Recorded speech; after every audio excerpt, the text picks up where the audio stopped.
to the next episode of our podcast. And today we have Tara with us. Hi, Tara. How are you? Hi, I'm really good. Thank you for having me.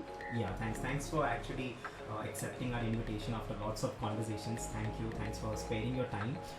But that said, Tara, first things first, how did you get your name, Tara? I mean, I know the meaning of the name, but My how did you? name is actually Tara Alisha. Right. It's a hyphenated name, so it's not just Tara. Oh, okay. It's a very funny story. I mean, I guess now it's not funny to me anymore, but my Dadaji's name was Tara, Oh, okay. and my mother wanted to name me Alicia or Zara, and my dad didn't really have any kind of preference. He was just like, I don't mind, whatever. And so my mom said, no, no, no, but something has to be there from your side as well, so she found out the meaning of the name Tara Alisha, which is God's protected star. And so she named me that. Nobody in my family calls me Tara, nobody in my family calls me Alisha, Okay. nobody calls me any of the names that I've been given. They all call me different things. All So, right. All right. as you can see, my name on Google is also Tasha, because that's Right. what my Right. my ghar ka naam is. That everybody who, like, all my friends call me Tasha, Tashu, like the close people. So yeah. I'll make sure that I have a very good conversation with you so that I can also be a close friend of yours and call you Tasha.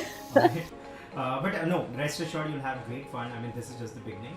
But that said, Tara Alisha. Yes. Uh, Oh no, please don't call me Tara. You can call me Tasha even now. I don't mind. In okay. fact, I'd prefer it. Yeah. Alright. So tell me, how is it being an actress now? We'll start with that. It's tough. I won't lie. I think it's tough being an actor, especially. I think when I joined the industry, I trained first, and then I joined. I was working for Shanu Sharma in casting, and then I started working, and it's been a journey. But the thing is, I think when I was younger, I felt like I have a goal and something that I want to achieve, and I think over the years I've realized that the goal is the goals changed basically, and the goal that I wanted to achieve when I was younger, I think I've realized that goals evolve and you change, and I think it's definitely difficult being an actor because you need a lot of patience, you need a lot of mental Toughness. health strength, yeah, because there's so much rejection, there's so much criticism, there's so much you need. I mean, there's a lot of stuff that's really difficult to deal with if you don't have the support that you need for your emotional and mental well-being. But there's also another side to the industry, which is that feeling in front of a camera, which is, I think, for me, it's been a very therapeutic and spiritual kind of journey as an actor, because you have to be in the moment, and somewhere that's really, and you have to be really detached from the people that you meet in the industry, from the films that you're doing, or the whatever projects that you're doing, whether whatever media that may be. And I think over the years I've learned that. So it's difficult, but it's my passion. So I think, I hope, I don't think, but I'll be, trying and working and doing, making the effort till I'm alive to do good, nice parts. And I hope that I continue to get good parts for women. Yeah. Of course, if you know Shah Rukh Khan, there's this one way. Of course, you know Shah Rukh Khan. Who doesn't know Shah Rukh Khan, right? Yeah, So, exactly. yeah, so there's this dialogue, कुछ पाने के लिए कुछ खोना पड़ता है, right? A dialogue, Yeah, I something. mean, yeah, I think in the industry, jo khona pada is more like your own, expectations and your own kind of. Because when you join the industry, even if you've grown up in the industry, you don't really know how it is till you've actually joined the industry. And you may hear a lot of stories and everything, but until you're here, you don't really know what it takes to be in the industry as a director, as an actor, as whatever, as a technician, or as a performer. So yeah, it's good. It's a good place to be if you want to grow and evolve as a human being, I think. And since you Yeah. mentioned that, of course, when you are from an outsider or you are an outsider, you do not know much about the industry, but once you go into it, you understand, right? The Hmm. subtle nuances of different directors, the actor, the actresses, and what it actually takes to be an actress as well. So since you've mentioned that, I want to ask you what it takes to be an actress now, out of your experience. I think I've been really lucky in this respect because I've had a lot of training, and as an actor, formal training as well as, of course, the training that life trains you, your job trains you. When you're on set, you learn from other actors, and I think acting for me, from the beginning, very very beginning, was about truth and presence. It was about actually feeling. Like you're playing a character that's made up, but the feeling, the emotion that you have to feel has to be real. So you're in a make-believe world, but your emotion has to be real. Because especially in film, on stage, you have your whole body to, embody that emotion or whatever you're feeling as an actor. And the last person sitting at the very end has to see that emotion in your physical body. But when you're in front of a camera, it's all about your eyes. So you can see, like, sometimes, like, I would be sitting like this is as a kid sitting watching a movie, and just to learn about what the person is actually feeling. If you mute the film or you mute the song or whatever it is, if you mute and you just look at that person's eyes without the BGM, without all the fuss, you can actually see the actors who are feeling something. Yeah, and I think now in the industry, we're really veering towards, especially with OTT coming up so much, we're veering towards having those moments of silence in films and in web series where there's just pitch silence and you're just seeing the person feel something. Yeah, and I think that is beautiful. And to me, acting means that, like, not the silence and all of that, but in every single moment when you're in front of the camera or when you're on stage even, actually truly feeling that feeling as the person that you're pretending to be. What's actually the process of this? Like, I understand that you got to feel something, but I'll give you something hypothetically. Let's say there's a scene where you got to cry or you got to scream or shout. Does it take back to your life moments where you have been depressed or sad or thought of something, and do you bring that up onto the set? How does it work?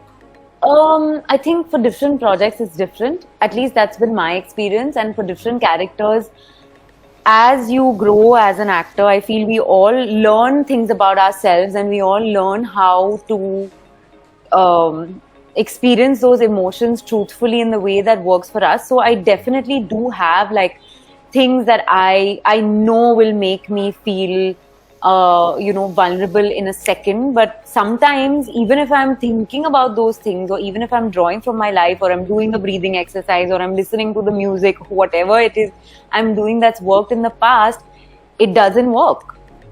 So there are those days where the tricks and the craft that you have may not be working on that day. But that's why I feel like as you work, you get to know yourself more and more, and you get to know your body, and you get to learn how to control your breath and make you and use it to make you feel particular things. Like when we're angry, we breathe in a particular way. When we're sad, we breathe in a particular way.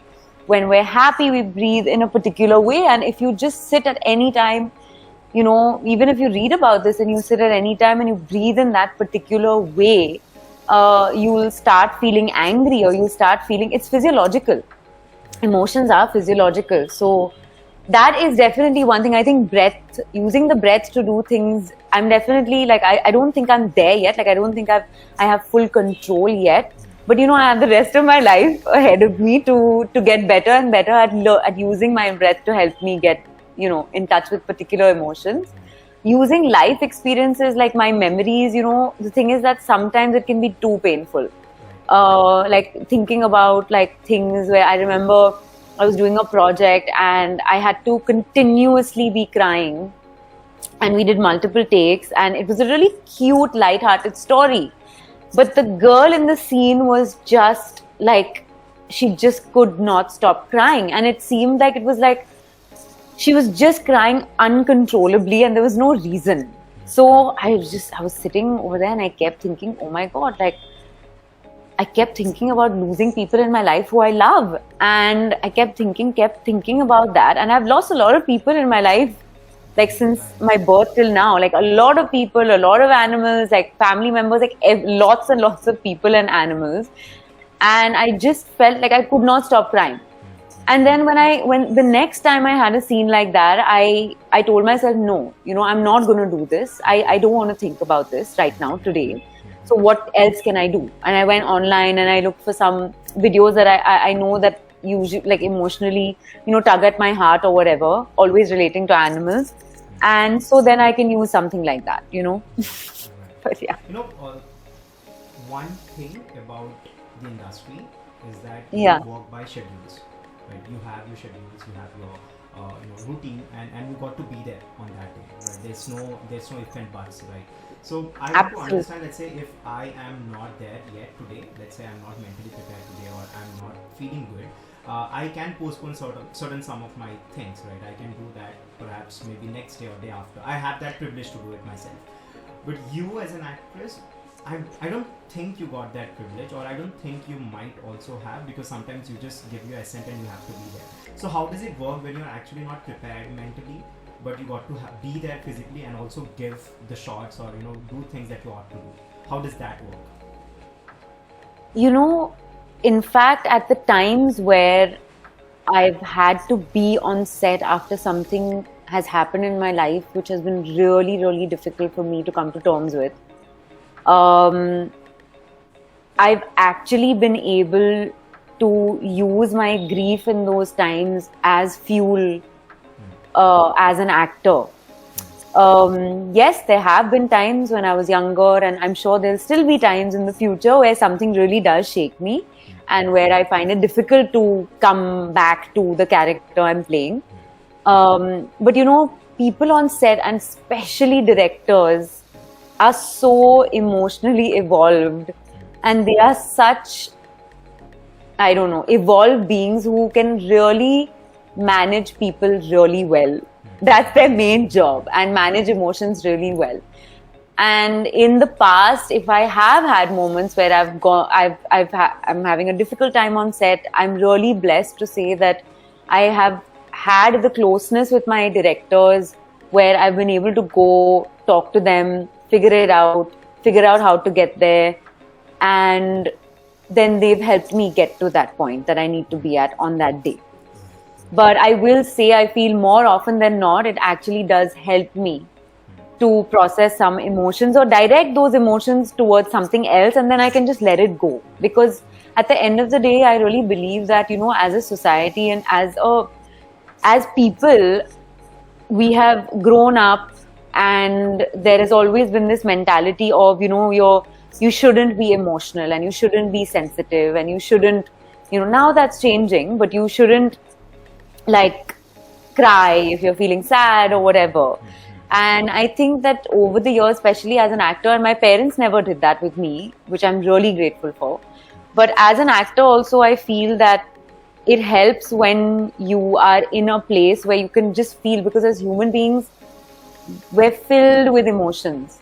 And if you really feel something, most of the time you can let that go, whether it's anger, whether it's sadness, whether it's happiness, or whatever it is, and you can come to a place of equanimity or peace or whatever.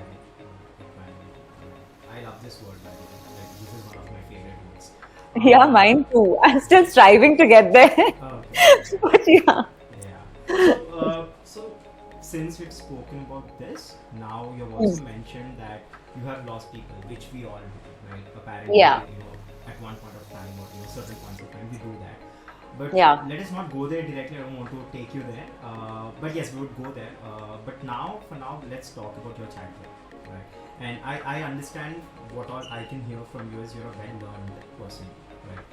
And I believe this is a quality that all the actors and actresses must have to survive in the industry or to perform or do well as well. So I believe that you're really well-learned with the kind of experience that you have had and the kind of channelizing that you do.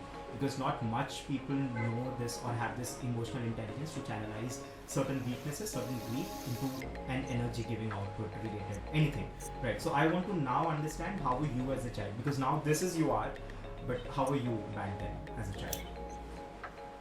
It's so funny because I think when I started doing therapy, like formal therapy, a few years ago, I realized that I am no longer even one iota the same person I was when I was a child. I think because I had a very difficult childhood, for whatever reason, like whether, you know, in just generally like family, and I moved around a lot. I didn't really have kind of, that one like A bond, like stable home where right, where you you can grow have up and bonds. you have, yeah, you have like all of this kind of stuff. And my parents split up when I was quite young, and not that I was happy that they did. I'm one of those children who's not like, oh my god, why did my parents split up and all of that. I think it was the right choice, but I also feel like somewhere I feel because of all of this and living with different relatives at different times of my life and all of that kind of stuff, I grew up really fast, and I was very serious about life and very serious about, I need to do like just very serious and very, very, very hard on myself and very pakka with all my work and my school and this and that. And I think over the years I have relaxed, and I feel like Benjamin Button. Like I was an old woman when I was born, and now my de-aging has started. And now sometimes I wake up in my home and I feel, oh my god, like I feel like a kid. Like what people say, people used to tell me their memories, like in their child, like of childhood, and oh, I can't wait. I wish we were kids. I wish we were kids, and I would just be like, I'm so glad I'm not a kid. Like I was waiting to be an adult when I was a kid, and now that I am, I feel there's a lot more like childlike energy in my life, and there's a lot more freedom and playfulness in my life now than there was when I was a child. And I'm very, very grateful for that, because how wonderful it is to be, you know, working and having a home and a partner and a life where I can just, now I don't need to focus on doing this and doing that. I can just relax and go forward in a relaxed way. Actually, this is very true that you have mentioned, because we all human beings, we have a childlike tendency at any particular age. Right? There's not a True. specific age. Like any age, we can be a childlike. But again, this Yeah. personality of ours comes in when you're actually at peace.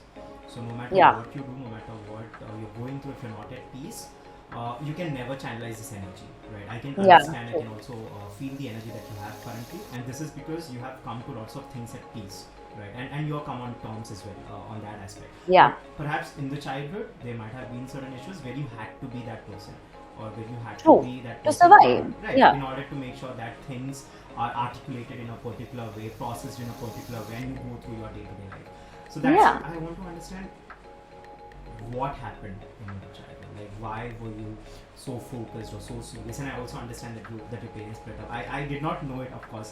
Now you wouldn't know. I know. I mean, what's there to talk about? My father passed away years ago, and all of this is now, it really feels like another lifetime. Everyone has, moved on, grown up. I mean, I don't like this term moved on, but everyone's grown and evolved, and Their lessons. yeah, and I think it was, as I said, like it was a good decision. But I think as a child, um, there is some weight to having stability in your life.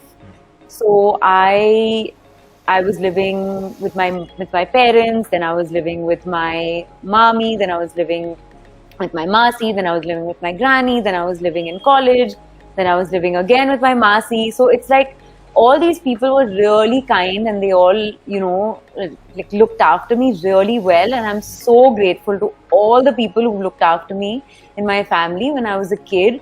But I think somewhere, because of just this kind of instability of just this thing of moving from here, there, and everything, I feel like I kind of went into this space of, I am definitely a very organized person even now. Like I like to have a routine and things like that. But I think it made me a little hard, it made me a little like, it hardened me a little bit as a child. And I remember as a child from a very young age just waiting to be an adult where I, have a home, have agency. Agency is also something that children are not taught, but now, of course, that is also being taught to children and all of that. And I had a very difficult relationship with my father, because of just, again, I wasn't living with him. I was living with other people, and I think all of this, all the amalgamation of all of this just made me into a very kind of hard and practical child. And I really didn't think as a child and or as a teenager that I would ever be happy or peaceful. I really didn't. I didn't think that I would ever come to a point in life where things would be stable, or things would be Things get better. dependable, or things would be, as I said, like peaceful and equanimous. I just didn't think that would happen. I didn't think that was going to happen for me in my life. And it was a lovely surprise when I got a chance to have that life. And thanks to a wonderful, counselor who was in my life at that time, I just leapt for it. And now I'm again, as I said, I'm really, really grateful for the life I have right now with my partner and our pets. And yeah. Right. So I'll just give you just about myself too, because I did not tell you. I actually Yeah, have an exactly. international organization for mental I know. health. Yeah. That's amazing. And even for women, Yeah, I and heard. also and also an international organization for women. So I can relate to lots of what you can, what you're trying to portray or what you're trying to let me know. I can really understand where you're coming from as well. But since I know and I can understand you, I just want to understand, since you've also spoken to a counselor, I just want to understand, in that brief period, did you ever get a chance to talk to your father about the things that have happened? Did you ever try to make things No, he passed away, in fact. right? I know. I'm really sorry for your loss. But yes, I'm just trying to understand, did you ever try to have this hard conversation with him? When he was alive, yeah. But yeah, I think a lot of closure and a lot of kind of understanding and healing has happened post his death, which I think happens for a lot of people. Like, you come to terms with things and you forgive people and you learn. I know that it's so funny that this happens It's so more much. about acceptance, right? Yeah, acceptance. You accept and you realize that, okay, you love this person and you accept the situation for what it was. And then you can really, really just be there with compassion and love versus this kind of, whatever feeling you may have, which may not be a positive feeling, or which may be something difficult or something that you need to work through or whatever. Since you've mentioned this, people who have not a very good childhood, that part of their life definitely reflects onto their adult life as well, right? When they're trying to have relationships or develop relationships. Oh yeah, been through all of that. Right. So of course, I understood that. So I want to understand what has been the impact of that in your life, and how difficult for you was to actually have a relationship, and that can be anything, a friendship or a romantic partner. How is it like? Very difficult. I mean, it's taken me years and years and years and years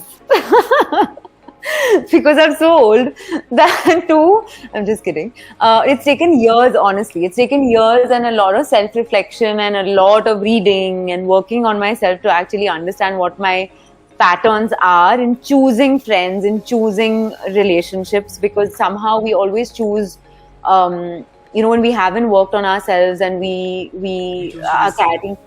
I mean, yeah, we choose to we be safe, right? we end up or actually I was going to say we end up choosing people who may not be safe, because we can't recognize, oh, these are red flags, or oh, this friendship may not really be for me, or whatever it I is, think the judgment gets hampered, right?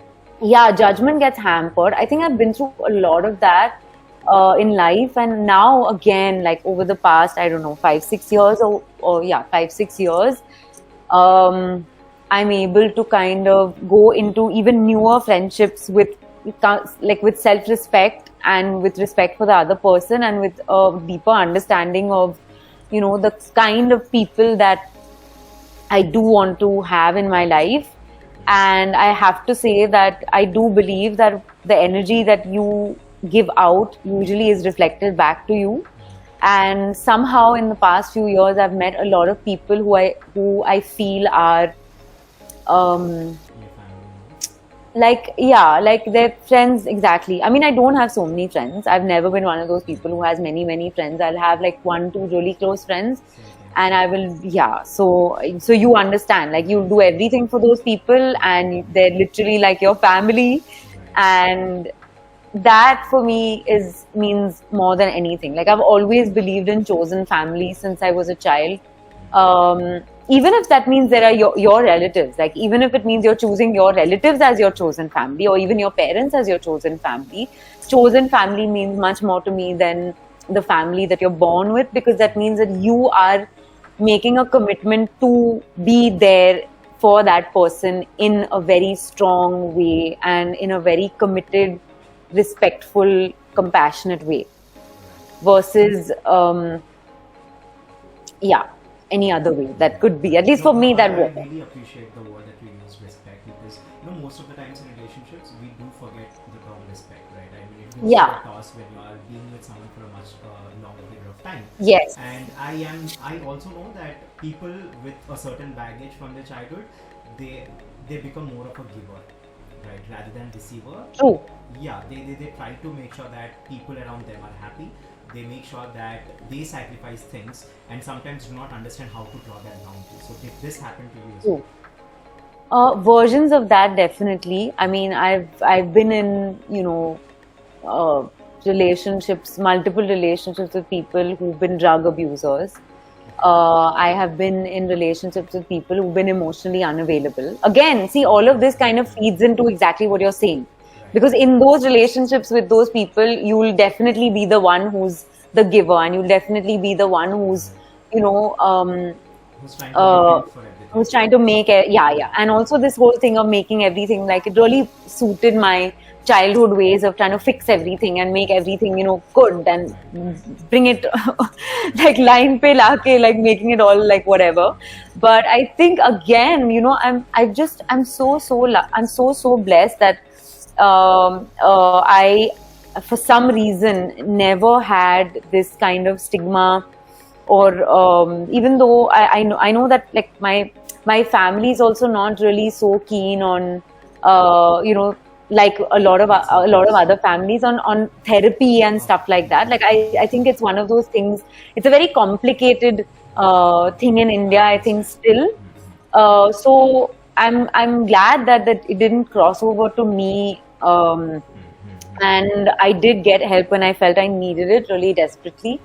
And I think through that help, because I've learned so much about myself and so much about the bad patterns that I have, I definitely am at a better place now in recognizing when I do need to draw a boundary, whether with whoever it may be, and also exactly what you said, not coming from that intention of, oh, I want to please, or I want this person, like that, because that is definitely something that, as you said, like people who've had difficult childhoods, I think everyone has this thing of wanting to be, please people and be the giver and always say yes, and yeah, always be, the good girl and the this and the that and all of those things, and you end up just burning out and you don't end up looking after yourself. So um, I think that phase definitely happened in my life, where I was just lost and I felt really ill, and I was just like withering away. And then I seek therapy, and my life really changed. Like I really got to look at my inner demons and work on that. And I really, really believe that when you do the work on yourself, your life, it does reflect in the life around you, whether that's with your personal relationships, with your relationship with yourself, or even at work. It does make a difference. Right, right, So, right. yeah. No, I completely understand that, and I'll be very honest. In India, if you're talking, most of the women are taught, or girls are taught at a very early age, that they got to be pleasers, right? They Yeah. got to make sure that they are good, they're well behaved, they're good girls. And again, the terminology "good" is again very much ambiguous when you actually mention it, Yes. right? What So is a good girl? exactly, and I think this is where the empowerment also comes in, because that was the need of the hour. And I also believe, like, your life, where it was headed back then, I can definitely understand the pain, despite not knowing the exact locations, or exactly what happened in your life, but I can definitely understand where you're coming from. So I guess there you definitely wanted a space to vent out, and I'm really happy Yeah, that yeah. you've chosen therapy, because not Yeah. much people do it. And No. yeah, I mean, they don't do it. And the worst thing is if you're not doing that, you end up self-harming yourself. Right. You know, you're so right. You harm yourself, and then sometimes I feel again with difficult childhoods. Sometimes, in a lot of cases, it does lead to substance abuse and addiction. Right. And what that can do is you're harming yourself, and then because of what you're doing, you end up harming those around you. Correct. And that is a very difficult place to come out of. And I've seen that happen in my life with so many people that I've grown up with. And I feel that it's something that could really be easily avoided if you have counselors and psychologists who are in school, available to the children, doing regular sessions with all the kids just to find out where they're at. Because having that kind of support, like the mental health support when you're a child, really gives you the tools to deal with what's to come when you're done with school. Right. I You feel. definitely love what I'm doing as of now, because you're very much involved in this, and trust me on this, I did not expect this kind of conversation to happen. What then? What do you think? You're an actress. You'll talk about some movies. You'll talk Listen, about one second. I'm not an actress. Okay. I'm a human being first. Right. No, I thought Acting is just my job. Right, and just because you are in that profession, I thought I'd ask how's working with this guy, how's working with that woman, and all of that. What did you Look, learn I love about- my work. Right. I love my work. My work is not my life. My life is something else. And I'm so grateful that, again, when I first came when I was younger, I was really silly. And I thought, my work is my life. My work is my life. My work is going to become my life. And I got so badly hurt because, when you're a kid and you join the film industry, you feel, when you go out for an outdoor shoot, you think, all these people have become my friends. Now we'll be friends forever.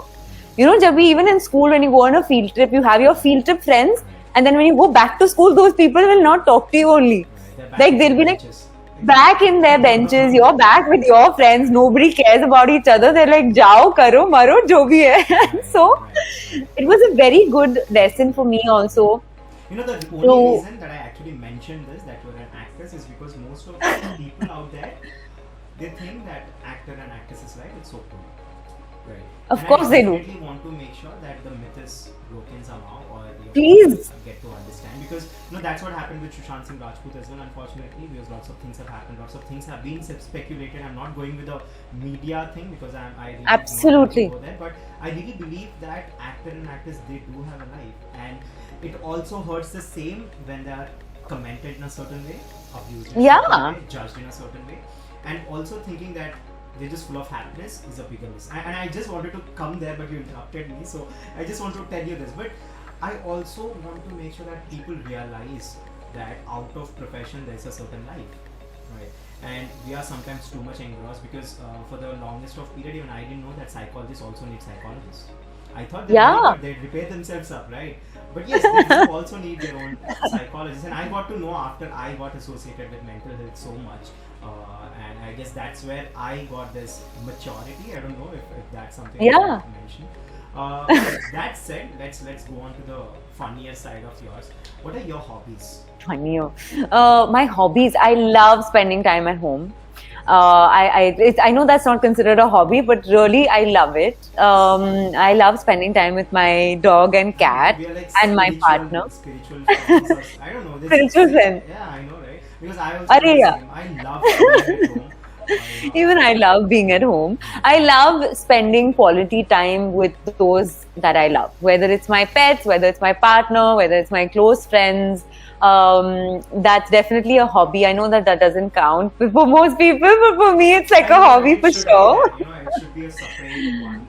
Yeah, I think so, because time is really, we have very short lives, and I really value the time that I have. Like, this is one thing that I feel, again, like as a kid, you take a lot for granted. You take the time you have with people for granted. You don't really think, their time is going to end or mine is going to end or whatever. Not in a morbid way, but just in a, so yeah, I do love spending time with my partner, our animals, and my friends. I also love reading.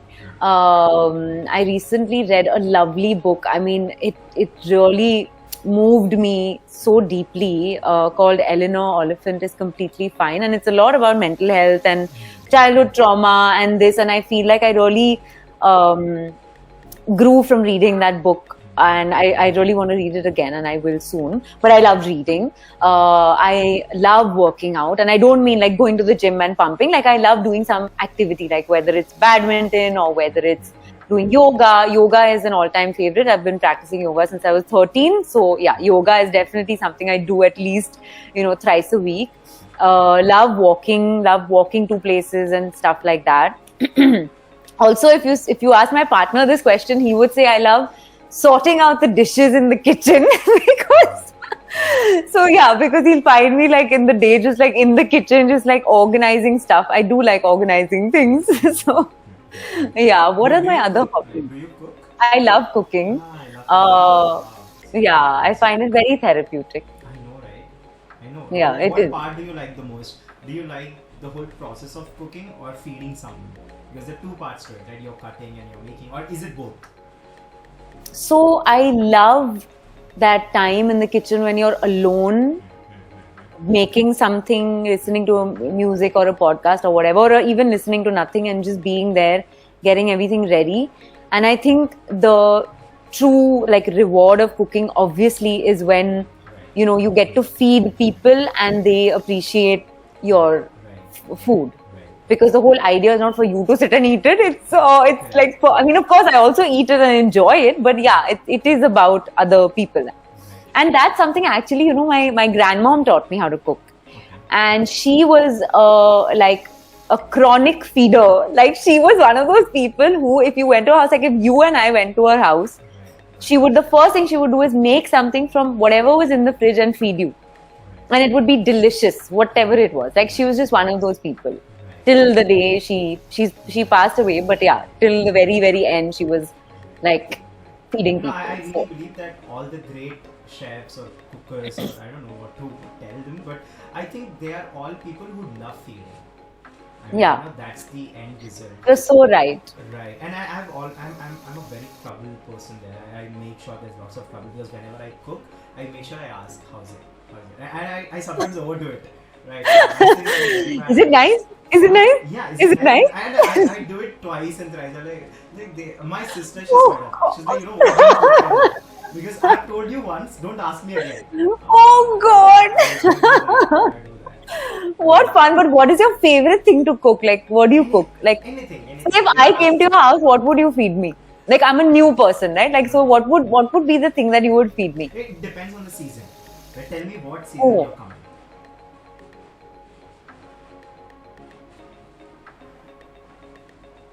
Or rainy season. Rainy season. Oh, Rainy season food is the best. Monsoon. okay, so you would want to come in monsoon. Okay. I'm just thinking. Like, how foodie are you? Like, do you eat a lot? Do you like less? Like, what are your preferences? I'm not telling you anything. You have to tell me and then I'll tell you. I'm a big foodie. I love food. My whole day and the full thing is about what am I going to eat next. Okay. So you tell me. You're actually coming on a monsoon and it's rainy outside and it's also cold. I definitely want to. Let's say it's tea time. Tea time. Oh, tea time. Huh. Okay. Tea time and then dinner. Dinner mein to it's always there. Chicken biryani, mutton biryani and butter chicken. Are you non-vegetarian? Yeah, I mean, I don't eat non-veg like on a daily basis, but I do eat it when it's made. Like I do eat it. Like it's made in the house. I'd make sure you're coming to Hyderabad to a studio, and the only thing that I'd be serving you is my favorite combination, which is mutton biryani with butter chicken. I don't know if people know this or not, but Mutton biryani with butter chicken. I have never heard of this combination in my life, and it does not sound appetizing. No, you have to try. It's really nice, and I'll just try a little thing. I'm sure you'll never again. But yes, if you really come to on a monsoon, I think of course since it's monsoon, I'd make some nice paneer pakoras. Do you know paneer pakoras? Yum. Yeah, that with a little bit of chai if you are having it. I'm not a coffee person or a chai person, but if you want, then I can make some. So what do you drink when you wake up in the morning? Nothing. Nothing. Water and milk. Yeah, these are the things that I do. I like milk. But listen, you're so lucky, trust me, because once you start drinking caffeine and enjoying it now, it's very addictive. I'm fully, like, this is the one vice I have. I can't live without tea and coffee. Right. And you're sipping coffee when telling me this, right? It's chai, it's chai. Oh, it's right. Alright. So Yeah, but it's different. right. So yeah, I'll definitely do that. Let's meet also. I really want to meet you. But that said, who was your go-to person? Like now I understand you have a partner and things are sorted now. But let's say back then, if you want to cry, if you want to rely on something, or you want to vent out, who was your go-to person? As a kid, it was my mum, which I think is, very normal. Yeah, my mum, and if say my mum was working or she was not available for whatever reason, then it was my masi. You know, I've actually gone through your the work that your mom is also doing, and I really Oh, you know, I mean, for her stature and the kind of things that she's doing, the community, you know, I really love that, and I believe that whatever I really want, I called up my manager like, why is her mom not invited here? Because she's doing such great things, and honestly, I True. did not know much about you because I had to research, and then I found out lots of things. And oh, okay, interesting. But I definitely knew that this conversation is coming up. I knew Yes. that we'll be discussing about your childhood, and certain things would come up where we'll understand you on a more personal level, right? Rather than Yes. your profession just. So that's it. What's the best thing that I've learned from your mom and your grandmother? I think from my mom, I think optimism and gratitude. Wow. Okay. These are two things that I feel are extremely important, and I think from both parents, optimism and gratitude. I think because from a very young age, I was taught and told that for them, like for my parents, the main thing was that I was happy, which I think somewhere did give me a sense of some kind of security. I mean, as much as the outside stuff was all, moving around and all of that kind of stuff, I think that I do feel like that's been like a boon in my life, especially in my adult years. And gratitude also, like from a very young age, my dad and mom really instilled in me to be grateful even for like a glass of water, or even for the fact that we have like a decent place to sleep at night, or even for the smallest things. Not in a way of everyone is suffering so much, I'm so grateful I have this, but genuine gratitude, like genuinely being grateful for small things. And I think because of that, like till now, like if I whatever, like I still feel that like with the smallest things. And I think that's another thing that's really helped me, especially mental health wise, because when you're really low, I think if you can focus on even one thing that you're grateful for, you usually do feel slightly better, even if you're thinking, yeah, I'm grateful for this but I'm really angry about this, or I'm grateful for this but I'm really upset about this. You'll still end up feeling a sliver of positivity and a sliver of hope, in those low moments. So the dichotomy that you're mentioning, it's like on another level altogether. It would require lots to actually understand, but I completely understand. But I think for audience it would be a little difficult if they do not know. But yes, yeah, please go. No, I can talk about that. Like, say if you're okay, there are so many moments in life where you may feel like giving up. Giving up your job, giving up your relationship, giving up your life, or that you may be so depressed and may not know you're depressed. But you may wake up every morning and feel so heavy in your body and not be able to get up and not be able to even go to the washroom to brush your teeth, or even go to the washroom to pee or whatever. And in those moments, if you can just shift your mind for 1 second and think, okay, I'm feeling like this right now, but is there one thing I can be grateful for? And more often than not, you will find that one thing. Even if it's something as small as, I'm grateful for the clothes on my back. That can shift your focus even a little bit. And I think the mental health work, a lot of it, at least for me personally, I can't talk for a lot of people, has been about recognizing and witnessing when you're feeling anything that's giving you pain and making you feel hurt or upset or angry or whatever, and having the tools at your disposal to get you from a space of, oh, this is how I'm feeling, versus, okay, I see that I'm feeling this, but I also feel grateful for XYZ, or yes, I see I'm feeling this, and I'm deciding that today I'm only going to feel this. I'm only going to feel bad, and from tomorrow I'm going to try and do the whatever exercises I have, or if you don't have exercises or whatever, like I'm going to try and wake up and go through the motions of the day, even if I don't feel like it. But for today, I'm going to just be sad and I'm going to sit in my bed and I'm going to feel crappy all day. So I feel gratitude and optimism help you in those moments. You can't always feel optimistic, but you can always feel grateful. I feel. Yeah, Alisha, just a minute. I think the internet is cracking. We just Can you hear me? Yes, I can hear you. Just a second. The internet. I don't know if it's my fault. See, there's lots of disturbances when you do it online. The internet doesn't work. I agree. Yeah,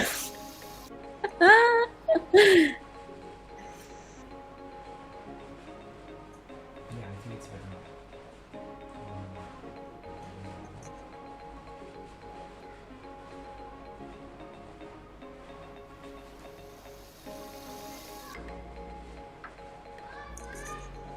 Yeah, can you hear me? I think it's there now. Is it? Okay. Okay, can you hear me? Am I clear? Yes. Okay. Yes. Yeah, so I'm really sorry, Tara, but you'll have to run us through again the difference between optimism and gratitude. Gratitude. Yeah, I'm really sorry. Yeah. Yeah. Yeah, go on. So, yeah, so what I was saying was, when you're in those moments in life where you're feeling low, or you're feeling depressed, or you're feeling hopeless and helpless, and you may not know, or you may not be in therapy, or you may not know that you can do therapy, you may feel whatever it is, or you may even be in therapy, or whatever your situation is at any given point in life. If you wake up in the morning, and or in that moment, whenever you feel it, if you can focus on one thing that you're grateful for, just one thing, you do end up feeling like, okay, there may be a sliver of hope, which I know doesn't seem like much. And sometimes, of course, it happens to me also, where if I'm feeling really bad and I'm like, oh, what are you grateful for, or whatever, and I'm like, yeah, I'm grateful for XYZ, I can still feel like the inner voice can still say, so what, but you're still feeling bad. But then you can decide, okay, fine, I'm going to feel bad, I'm going to sit all day in bed and I'm going to feel bad all day, and tomorrow I'm going to try and go through the day feeling less bad. And sometimes you come to a point where you may be feeling bad, but you can look at yourself and say, okay, I am feeling bad, but I also know that this will pass. I felt bad in the past and that feeling has passed. What did I do then to make myself feel better, or whatever? But yeah, I think optimism is something that is a little difficult to achieve in those moments when you're feeling bad. But yeah, but gratitude is not. You can be grateful at any time in life, no matter what is happening. Even if you're in a hospital bed, you will have one thing that you can be grateful for. There will definitely be one thing, even if it's the smallest or the simplest thing that we all take for granted, which is, oh, I can breathe right now, oh, my eyes are open right now, I can see, or I can hear, or whatever, the smallest thing. So I think gratitude is a huge gift that my parents gave me as a child. I Yeah. also believe, what you mentioned, I really second that, but I believe this comes with lots of practice as well, right? Oh, yes, for this, yes. Yeah, for this you definitely have to practice a lot. It is not something like a switch button where you can just turn on and Not at all. It has to be in practice. each and every day, and I guess. But once you actually master it, I don't think there would be anything that could take away your peace. Of course, there would be things that would take away your peace, but not for much longer. Right? You'd get back to things again. Things would get easier for you. And I also believe that this is something that everyone must follow. I really want people to understand the importance of it as well, because it really helps, especially when you think that there's no hope. Right? I think Yeah. that's where it definitely. Yeah. I mean, when you're feeling like that, when you're feeling like there's no hope, the last thing you want to do is sit and try and think of things that you're grateful for. It's the last thing that you want to do. But if you consistently do it and you practice doing it, as you very rightly said, like I have done these exercises in therapy for like 3 months, every day writing a list of things that I'm grateful for. And a different list. It can't be the same things. Every day, wake up in the morning or before you sleep at night, write a list of 3 things, only 3 things that you're grateful for. For a month, for 3 months, for 21 days, for 10 days, for 3 days, whatever, for a committed period of time. And trust me, over that time, whatever that time period is, it genuinely changes your feeling. Like it genuinely changes your heart, it really does, because you can physically see, and you physically written down, even if you see, wow, there's so many things. But you can also acknowledge, yes, there are so many things, but yes, I'm also feeling bad. But that bad feeling doesn't sink you down then, because there is this other list of things that can bring you up again, I have no idea what psychologist or therapist you have spoken to, but I really believe that he or she did a great job. I mean, you had one job to do and you did it so brilliantly. And of course, I understand, it's not just a day thing. You got to go to therapy for a long period of time, so that you actually. Yeah, I'm still in therapy. Okay. So how's your normal conversations now? With your What therapist? normal? I mean, With my therapist? Yeah. What are your conversations now? Like, what do you guys talk about? Now, how is it now? Oh my God, listen, it's confidential. I'm just kidding. No, of course it's confidential, but I will say, like, okay, so I have been with the therapist I'm currently working with for 2 years now. I've been working with her for 2 years. And I met her through another support group that I was attending. And I think that I really believe, that over time, yes, sometimes there's a lot to say in a session, because a lot is going on. There's this and that and all this kind of stuff that's going on. Sometimes there's not a lot to say. But I feel like in those sessions, you can end up doing a lot more work also, where you don't go in with, like, I always go in with notes and stuff, but you can get a lot more done because things come up that you need to work on. So I think now, over the years, I've been to different types of therapists. The therapy I'm currently doing is traditional talk therapy. And I feel through doing traditional talk therapy, I've really kind of, I'm really learning more and more about where my patterns have come from, like in my childhood, and how I can either use those patterns now in my life to, as we discussed, to have peace or whatever the goal is in the moment.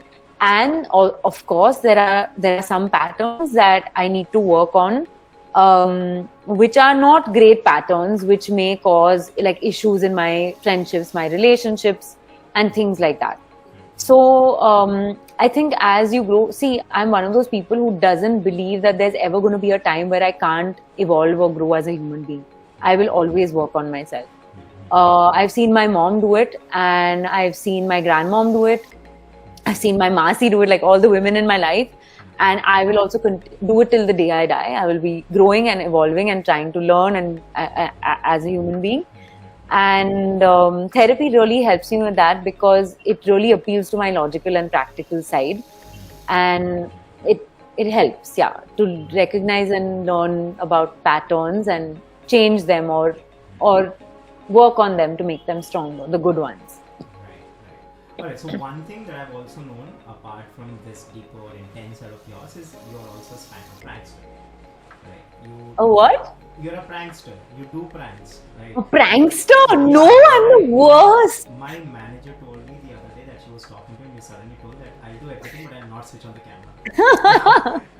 And she laughed and she was like, "मैं डर गई बीच में." Yeah, she thought I actually meant it. Yeah. And just now I asked you about the question, about the therapist and all, and you were like, "No, it's confidential. Why would I say this?" And then you're in a rice thing. So yeah, you're quite a prankster. Like, do you do pranks? Like, how good are you at pranking? I'm so bad at pranks. Like, I'm really bad at the pranks that, see, this type of stuff, like being playful is fine, like in a conversation. But the pranks that you actually do, like that people do on set, any prank that I have been involved with, I have ruined the prank, because I will always go and tell the person, or I laugh at the wrong moment so the person knows कि यहाँ पे prank चल रहा है.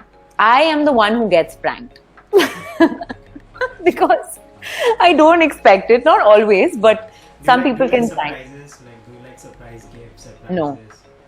I mean, no. Historically, no. I don't like surprises. I don't mind. See, surprise gifts is fine because it doesn't involve people and stuff. But I'm not like I remember as a kid, my parents so sweetly arranged a surprise party for me, and I entered the door. I thought I was going alone for dinner with my dad, my mom, my Masi, and my grandmom.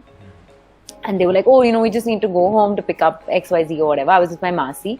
So we came home to pick up whatever rubbish, and the house was filled with all the kids from school and people, and I got so horrified I started crying. And I went and I hid. I was that kid who, when the party is going on downstairs, my parents always had like these big parties, birthday parties, and I would be up sitting alone in my room in one corner, quietly sitting and playing, just alone. That's me even now. You're like this typical Bollywood heroine, right? What rubbish! Yeah, I mean, I've seen movies. Movies where people are different. Like, they have certain great ambitions. Yeah, like great ambitions. Or they're very different from people. They can't get into a crowd or like that. I've seen these movies where like people are enjoying, but they are enjoying themselves. Their own journey. Like this. But yeah, so I also understand that it must have been hard for you to have friends. Is it something that I would say no, it wasn't hard for me to have friends, but I didn't have so many friends. I didn't have I think as a kid I did have quite a few friends, but I wouldn't say that all of them were really that close. Like, I don't think any of my friends, from my childhood, maybe one who's still a very close friend. But apart from her, I don't think any of my friends really knew anything about my life or anything about me.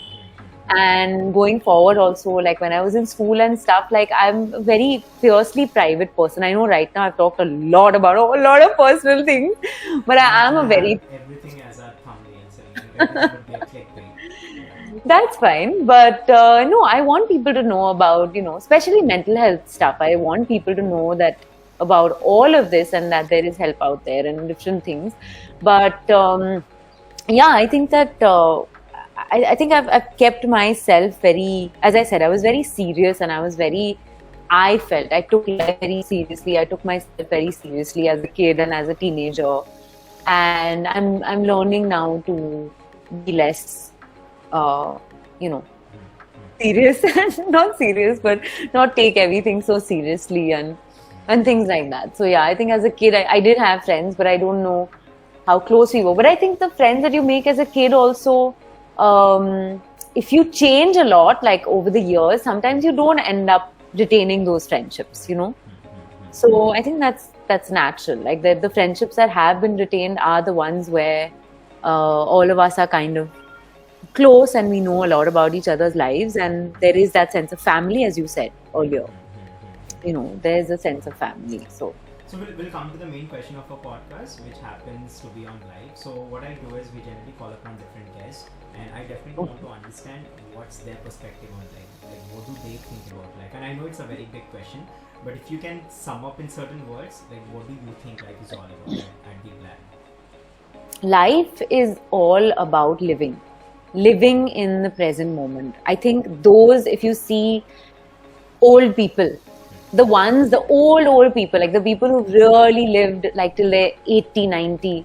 If you ask any of them, what has been like the ones who are really happy, like what they feel you need for a happy life. I think one thing is, if you do have a partner, that person should be your best friend. That's one thing.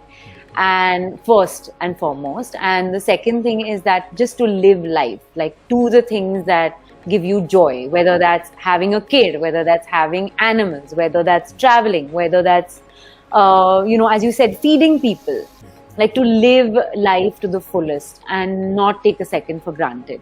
I think that is life. And that's something that I hope and pray that and you do get caught up in the future, and sometimes it is difficult to stay in the moment and really live in each moment. But I think if you do that and really milk life for the short time that we're here, you're sorted. Right. That's really amazing, and it excites me that every time I ask this question to different people, there are different answers, right? And I believe that's how different and same we are, because at the end it comes down to the same answer. But yes, that said, now we'll move on to the most important question. Not most important, the next important question I'd say after what's right to you, which is your take on love. Like that's something that I ask, and I'd love to know what is love to you, and how did you find your partner, and how is that experience for you? So I think love for me is not only romantic. Like I don't think it's. I think love is unconditional. True love is unconditional. Whether that's with a partner, whether that's with your children or your animals or your friends. I've been really, really lucky in life to have experienced unconditional love from the people in my life. And I think that's what it means to me. I've known my partner since we were in school, I was 15 and he was 16. Yeah, we've not been together for that long, but he's been in my life. Yeah, he's been in my life since then. That only. No, so we dated then, and then it was long distance and whatever. It didn't work out, but we remained friends, and then 5 years ago we reconnected, and I think I really think love is unconditional, and whether that's with a partner or, as I said, like whoever that's with, the unconditional love is something really rare, and that's really true love. Well, that's it. We will move on, and the last question for our podcast would be, what are you up to from now on, both personally and professionally? What from now? So personally, nothing. Christmas is a big deal in our family because both my partner and I love celebrating Christmas, and he grew up like it's the one holiday that both our families have always celebrated. So we'll be celebrating Christmas, which is a lovely holiday, and traveling a bit, which is nice. And then I've done some really nice, interesting work. Played some lovely parts in 2 thrillers, 1 horror movie which was very scary, and one and oh my god, I don't think they've settled on a title yet, but it's with a director who I've worked with in 2 other projects, Harish Vyas. A film was just released called Yatris, and so it's a horror film which he's directed. And honestly, like, it was very frightening. We shot in Dehradun. I'm such a fattu. Like, I can't watch horror movies. I'm so glad that, like, my partner's not traveling right now, because I swear to God, if I see even 1 horror movie now, I can't sleep for months and months and sometimes years. So, so that's coming up. And work-wise, that's coming. No, I'm not. Yes, I'm allowed to say. I'm not playing the ghost. I'd love to see you play a ghost someday. I would love to play a ghost. I don't mind scaring people, but I do not want to be scared myself. Understood. So, for that said, I mean, on that one, I do believe that you would have wonderful life with it. And of course, the work that we do, and I'm really looking forward to the horror movies. I dig horror movies. I don't know why, and I also believe that India hasn't yet explored that much in horror movies, because I believe the kind of culture we have, the traditions, like every two villages there's a different tradition altogether, and I really believe that we haven't explored yet, when it comes to horror genre. True. And I really True. want it to be explored, and I really want big and amazing directors to come forward and make some horror movies and show the world what horror movies are. And I believe there are certain big horror movies now in West, and I really believe they are overrated.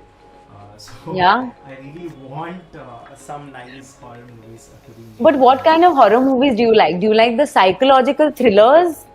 Or do you like the ones where there's an actual monster? Yeah, the actual ghost one. I'm done Okay. with psychological thrillers. I see the movies, they're like horror, but as soon as I open it, it's just psychological. I'm like, dude, no, don't ruin this for me. Okay, tell me something. Have you seen the movie? It's an old movie. It's called The Others.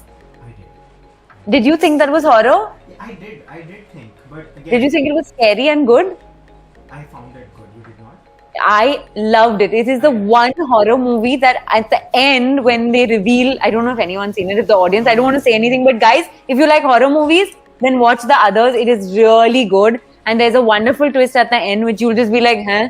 Matlab, yeah. I know. I can recollect all of it now. But Yeah. yes, I really love that. I like that movie, and there's this other movie, The Satan's Slave. If you haven't, don't watch it now because you're very scared. I'm definitely not going to watch it. So It the does movie not is The sound. Satan's Slave. It's a movie that you would love. Like, I love that movie so much, and I think it's a movie from. It's a Malaysian movie, if I'm not wrong. Listen, I can't. Just looking at the person, you know what happens to me? I'll tell you. If I watch all these things and that image gets stuck in my head, when I'm sleeping at night, if I wake up in the middle of the night to need, like if I need to use the washroom or something in the night, if I wake up, I'll run to the washroom and run back because I'm like, oh shit, there's a Do you want ghost. me to unlock a new fear? No, please don't, yeah. Please don't. Please, no. I don't want. Listen, firstly, bathrooms. One second. Bathrooms are used in all horror movies as these places where a lot of blood coming from this thing and all. I don't want. Or like insects coming and all, or moths or something. No. Thank you. Not that, but I was, as a child, I was scared of actually closing my eyes and taking a bath, because I used to. Because when what is Yeah. there on your face, when you close your Yeah, eyes, you right? can't see. Yeah. And that's like very scary for me. Even now, if there's no one in the home and I'm taking a bath, and Yeah, I get that. Jaldi, Yeah. I know, right? I understand. That's it. It was great talking to you. Lovely talking to you as well. Can I call you Tasha now? Yes, you can. You could call me that from the beginning only. Okay. Ah. Alright, so before we leave, we will play a small game, which is a rapid fire game. If you were in the studio, we would have played a different game again altogether. Yeah, but this is like more. We'll do that. Yeah, we'll definitely do that. I want you to please visit our studio. It took me lots of efforts to finalize everything, the color, the painting. and The all. color, the painting. Yeah, it's really tough. Listen, I'm not coming for the studio. I'm coming for mutton biryani and butter chicken. Yes, you'd love that. I I'm don't just know why kidding. this combination is not much appreciated. Listen, think it this- sounds terrible, huh? I know, But right? alag is yummy. Together, I don't know. You should try together. I love that combination. It's at least better than Maggie and ketchup combination. So please. I don't like Maggie and ketchup. It's the worst. I don't know. It's the worst combination ever. I hate people. I don't eat so much Maggie and so it's fine. But I've never really liked. So what's your go-to snack? My go-to snack. Well, right now strawberries are in season. I love strawberries. Okay. Yeah. You're a Strawberry. healthy. Like, of course, you do yoga and. No, I mean, I love food. I won't say no. Like, somebody recently gave me these rusk biscuits, which are supposed to be very unhealthy, but whatever. Rusk biscuits from MP, which were amazing. So, had that, like, with chai in the evening, afternoon or whatever. I like that. But I love strawberries. Like, it's one of my favorite fruits. So, now that it's in season, I just keep ordering it and having, like, through the day, I'll have strawberries. I'll go to the fridge and have. No, if you're okay eating unhealthy food sometimes, also. Then Of course I am, of course. There's this food which is in Hyderabad. They do a malai bun. Okay, it's called as malai bun. Where Listen, you I think have- I've had malai bun. Oh, okay. It's a famous one, But yes, in Hyderabad, like, in Hyderabad it's the best. Listen, I love bread, so I'm all for buns. So we'll have malai bun and chai, and then we'll chat with each other, and then we'll have mutton biryani and butter chicken for dinner. Right. You want to do the dare as well. I mean, if you lose, And I'll do the day. yeah. But listen, there's a wonderful NGO that looks after animals, any animal, not just dogs, but any animal who's either has a chronic illness and is on their deathbed or has been injured. They're called Kalote Animal Trust. They're just outside Bombay. They're fantastic. So please put them also on your list because they're fantastic and they do amazing We work. actually also do this. Like on one of our days is about feeding stray dogs. It's about Oh, adopting stray amazing. dogs as well. Because Amazing. I really feel sad about our stray dogs. I don't know, other dogs are taking their places. I feel like the job's gone. Right. But yes, that said, we'll play this rapid fire game and we'll see how quick you are. Okay. I'm not quick. Bolo. Chalo, I'm ready. Okay. First question. What's your nickname? Nickname Tasha, Tashu, Berry, Strawberry, Blackberry, Blueberry, Raspberry. You know what? This is the Tabby. question that I really wanted to ask. What's Berry? Like, is it your surname? Like, what is? It's my surname. Yeah. My dad was Gautam Berry. My dada Berry, like Punjabi. Oh. But not Berry, not B-R-R-I, B-R-R-Y. There are few of us in the world, but yeah. Right. I mean, it's very, very, very rare to talk to a. It's very rare and it's a wonderful surname to have if you want 1,000 nicknames when you're in school. I know, right? Yeah. T. Berry. Yeah. The next question. If you could have a conversation with your younger self, what advice would you give? I would just say to relax, everything's going to be okay. Okay. The first thing that comes to your mind after hearing these names. Shah Rukh Khan. Love. I'm a huge Shah Rukh Khan fan. I really. Yeah, I like Shah I know, Rukh. right? Yeah. Amir Khan. Amir Khan. Strong. Ranbir Kapoor. My favorite. Animal. Are you Yeah, excited? as an actor. Are you I'm excited? really excited. I love violent films. So I'm really excited. Very different from your personality though. You are doing horror movies, you love violent, characters.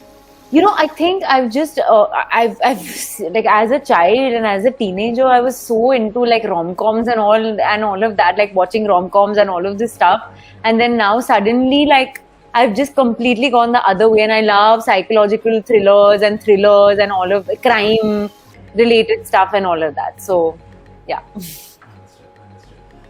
The next one, Deepika Padukone. Ooh, the most beautiful. Also, she has been very vocal about mental health. I think Yeah. other actress who has been more vocal about mental health after Deepika Padukone is you now. People would get to know it now. Listen, I'm nowhere near Deepika Padukone. No, We I'm can't talking be. about just about mental health. I'm just talking about that. No, it's not that. I wouldn't comment because of course you are in the same profession. So you know Yeah, but like, Right, yeah. Right. But I'm just, ठीक I है. mean, since I've been talking to you, I think the actors who have been more vocal about mental health after Deepika Padukone is you, because now people get to know, right? The emphasis you have Oh. had on mental health and the importance that you realize by yourself. I think that's, Yeah. that's important. All right. The next one is Sunny Deol. Did you see Gadar 2 by the way? No, I didn't, but I do want to, and I think he's very like he's got a lot of sweetness about him. Yeah. Amitabh Bachchan. Again, strong, Salman Khan. so fun, like masti. Right. But I feel he intimidates a lot. I feel that. Yeah? Yeah. Did you see his recent interview?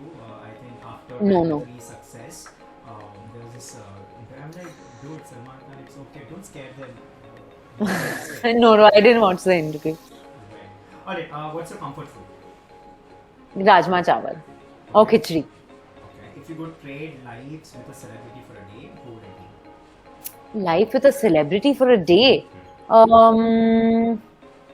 Oh no, maybe Mother Teresa is what's coming to my mind, but I don't know. Maybe the guy who runs Kalote, Samir, because I love animals. So yeah, but he's not a celebrity. But yeah. Alright. Oh, I know. No, there are many people. Just forget it. It's fine. Yeah. Just tell me the last one. So there's Olivia Colman, but I don't want to live her life for a day. I just want to talk to her. She's an actor, British actor. I just want to sit and talk to her. I just want to know, about her life and I just want to sit and chat with her. So yeah. Who's your male and female celebrity crush? Male and female celebrity crush. I think my female celebrity crush is the lady who, it's actually Olivia Colman, who I just mentioned. I love her.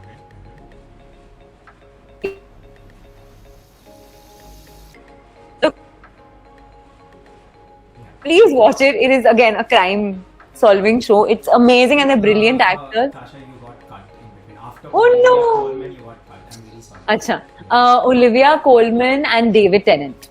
They're my two like celebrity crushes, as well as people who I would love to just sit and have a chat with and find out about their acting process and work with them hopefully in the future. That's all. Alright, alright. The weirdest rumor you have heard about yourself?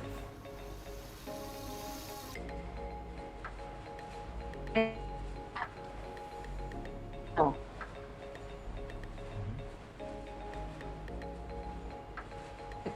The-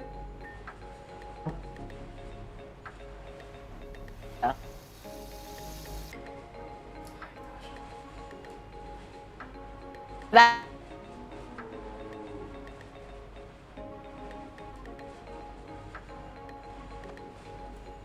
Hi, you're back. Hi, I'm sorry. There was. You want to ask me again? Yeah, yeah. I don't know why, but the internet is fluctuating a lot. Give me a moment. I'll try to connect with the other internet. I can hear you now, and Okay. Is it okay Yeah. now? yeah. Alright. What I was asking, I forgot the question. You said. Yeah, that what you asked me about Olivia Colman or my celebrity crushes. Right. After that, the next question I'm supposed to ask, right? Okay, I'm sorry. The easiest way to get into your heart. Food. Okay.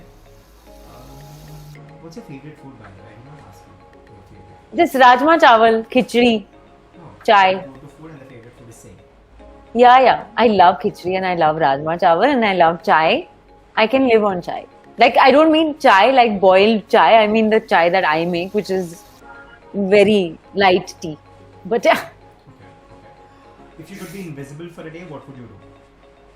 invisible for a day. We'll do a week. Let's see what you do in a week. For a week? Oh my god. I think I would go onto a flight and I would go to Manali or like to some mountain in India. I would travel in India. I would go to Bir or I would go to Manali and I would go and just chill on the mountains like for a week and then alone.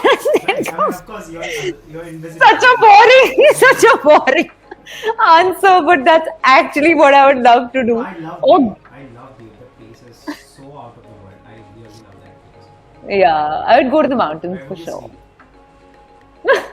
Like where would you sleep? Because you're invisible and you don't have. I would sleep, I'll tell you, I would find a lovely luxurious resort and sleep, find an empty room. See, I have to sleep comfortably and I feel cold.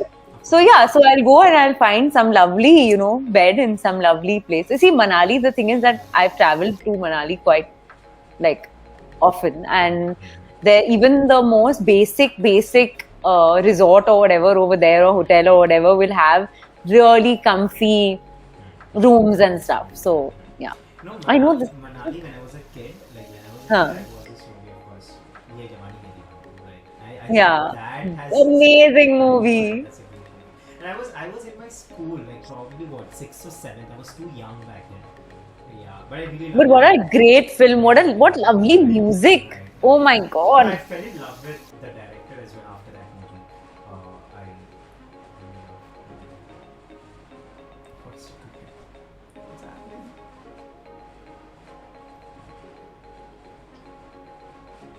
Oh,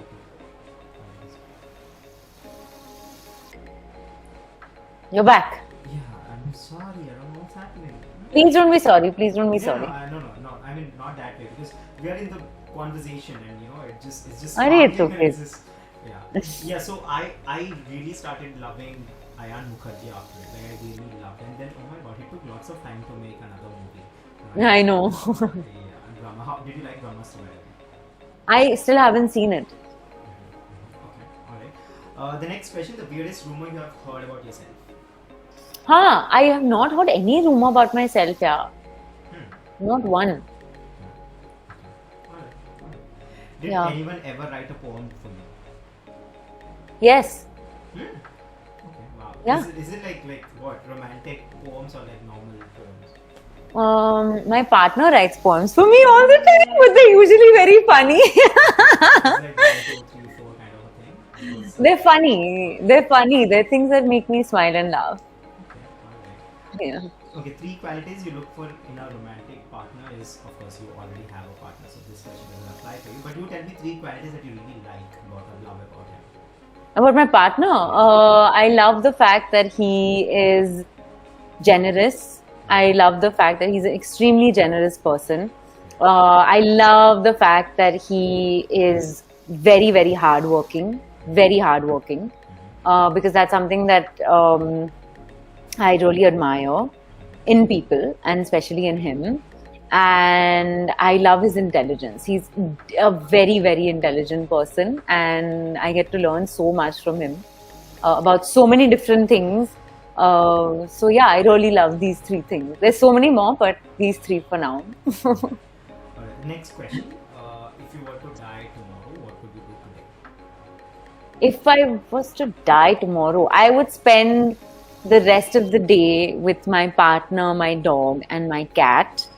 And I would tell them how much I love them again and again. And I would call the few other people in my life who I love and just tell them I love them so that they all know. And yeah, then I would die peacefully. Alright. The last question, your favorite way to unwind and relax?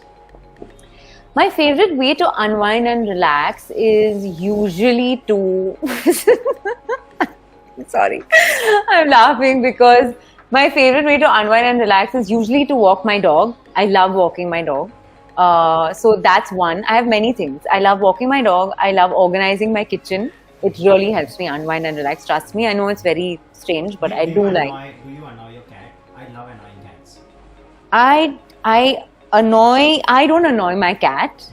You know what? It's so funny. My cat is basically my partner's cat. Matlab, she goes to him for all the loving and all the this thing and all this. I'm the one who, I'm like, like she's the one who feeds me. She's the one who, cleans my poop and all. Isko matlab, no. If I want to play or if I want something, I'll go to her. So she'll come to me, she'll scream. She'll be like, I want this, I want that, I want this. She'll go and give all the love to him. So yeah, so no, I don't annoy my cat. I love her. But yeah, so I love to play with her also to unwind, because watching a cat play is just the most amazing thing, because they are literally like wild cats, and of course and the walks with my dog is with my partner, as in I love it when the 3 of us go for a walk with our dog. Yeah, and I love spending time with him, like just doing anything, like whether we're fixing something in the house or painting something in the house or doing a puzzle or watching something or eating a meal together, basically spending time with my partner. Yeah. Well, that said, I think the questions are done, and it was great having you. It was great talking to you. Thank you so much. And I really want to understand or listen from you. How was your experience talking to me? I really enjoyed it. It was unexpected. I didn't realize we'd be delving so much into, deeper things. I think that's a very rare thing. And especially when you're talking, as you said, when you're talking on a platform like this, when you're in person, somehow you do open up. It's much easier to talk, as you said in the beginning, as a friend, or talk very openly, because the energy is different. But I think that energy has been there, it's I'm been a there. good conversationalist. Everyone tells I me. agree. Yeah. No, I agree. And I look forward to speaking to you more, and I look forward to reading and hearing about the work that you're doing in the mental health world as well as for women. And I'm really, really glad that you called me Yes, to definitely talk to keep me. posted. And of course, I really wanted to be here in Hyderabad so that we can do the dare together, play some games and do some We'll do it work together and have a soon. good time. Well, with that said, Yeah. thank you, Tasha. Thanks for being here. Thanks for Thank spending your you. time. It was great talking to you. Take care. Bye. Thank you. Bye.